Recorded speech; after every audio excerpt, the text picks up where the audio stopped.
Salam sigap dan shalom.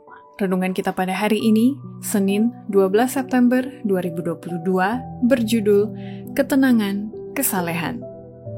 Ayat intinya terdapat di dalam Titus 2 ayat 11 dan 12. Karena kasih karunia Allah yang menyelamatkan semua manusia sudah nyata, Ia mendidik kita supaya kita meninggalkan kefasikan dan keinginan-keinginan duniawi, dan supaya kita hidup bijaksana, adil, dan beribadah di dalam dunia sekarang ini.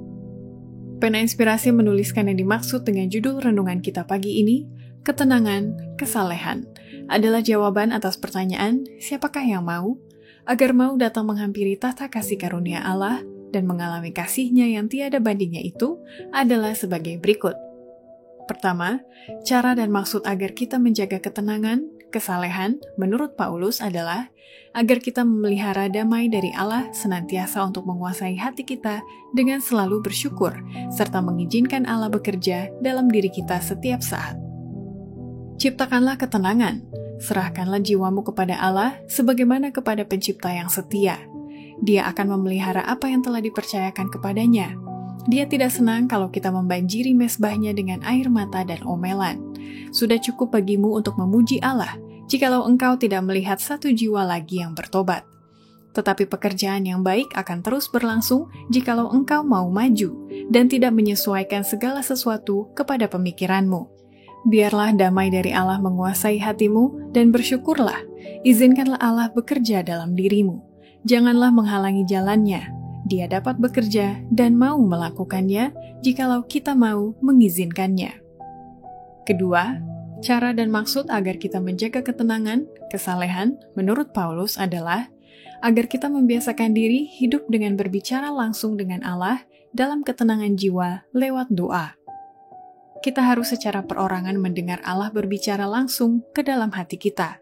Bila mana suara-suara yang lain didiamkan dan kita nantikan Dia dalam ketenangan jiwa, maka semakin menjelaskan suara Allah. Dia menyuruh kita, berdiamlah dirimu dan ketahuilah bahwa aku ini Allah.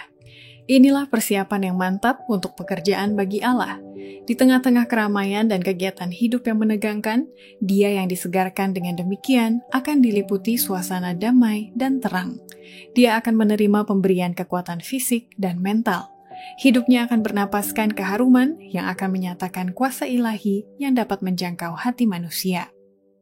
Ketiga, cara dan maksud agar kita menjaga ketenangan, kesalehan, menurut Paulus adalah agar kita senantiasa memberikan pengaruh yang membuktikan kepada dunia ini bahwa ada kuasa juru selamat yang hidup di dalam kehidupan kita sehari-hari yang memantulkan sinar kepada dunia ini. Kemuliaan gereja Allah adalah kesalehan para anggotanya, karena disitulah tersembunyi kuasa Kristus. Pengaruh anak-anak Allah yang sungguh-sungguh mungkin saja nilainya dianggap sepele, tetapi itu akan dirasakan sepanjang masa dan akan dinyatakan dengan jelas pada hari penyerahan upah.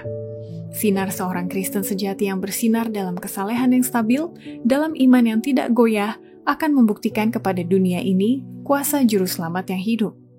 Di dalam diri para pengikutnya, Kristus akan dinyatakan sebagai satu sumber air yang memancar ke dalam hidup kekal. Sekalipun jarang dikenal oleh dunia, namun mereka diakui Allah sebagai bangsa yang kudus, bejana keselamatan pilihannya, dan pemantul sinar kepada dunia ini. Keempat, cara dan maksud agar kita menjaga ketenangan, kesalehan menurut Paulus adalah agar kita menghindari sikap dan gaya hidup yang berpura-pura atau munafik dengan berlindung di balik jubah kesalehan atas pengakuan. Ada banyak orang yang mengakui nama Kristus yang hatinya tidak bertaut dengan pelayanannya. Mereka hanya memakai jubah kesalehan atas pengakuan, dan dengan tindakan ini saja mereka telah membesarkan hukumannya dan lebih bersifat penipu dan menjadi agen-agen setan yang sukses dalam usaha untuk membinasakan jiwa-jiwa. Kelima, cara dan maksud agar kita menjaga ketenangan, kesalehan menurut Paulus adalah agar kita memelihara kepekaan terhadap kesucian pelayanan rohani dibandingkan dengan waktu yang sebelumnya. Kurang bergairah dan kurang tangkas bukanlah ciri kesalehan. Apabila kita menyadari bahwa kita sedang bekerja bagi Allah, kita akan lebih peka terhadap kesucian pelayanan rohani dibanding dengan yang sebelumnya. Kesadaran ini akan membuat seseorang bergairah, waspada, dan bertenaga sehingga sanggup melaksanakan setiap tugas. Demikianlah renungan kita pada hari ini. Kiranya Tuhan memberkati kita semua.